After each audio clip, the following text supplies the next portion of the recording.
নমস্কার, আপনারা দেখছেন আধ্যাত্মিক ভারত, ভারত পৃথিবীর শান্তির কথা বলে। আমরা ফল আর ঘি খাই না প্রেশার বেড়ে যাবে বলে। হাই প্রেশার যদি থাকে না, প্রেশার বেড়ে যাবে এই ভয়ে ঘি খাই না, ফল খাই না। কেন?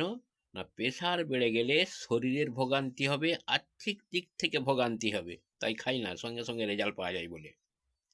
আবার মিষ্টি খাই না, সুগার বেড়ে যাবে বলে। তাহলেও কিন্তু আপনার জীবনের ঝুঁকি এসে যাবে।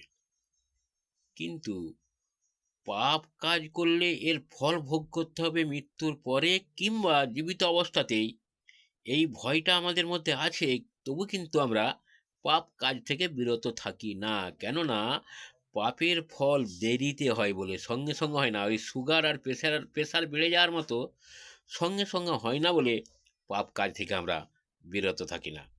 এটা যদি সঙ্গে সঙ্গে ফল পাওয়া যেত, তাহলে মানুষ হয়তো তাহলে এই পাপ কাজ থেকে বিরত থাকতো। ধন্যবাদ। আজ এই পর্যন্ত। সবাই সুস্থ থাকবেন, ভালো থাকবেন। আধ্যাত্মিক ভারত, ভারত পৃথিবীর শান্তির কথা বলে।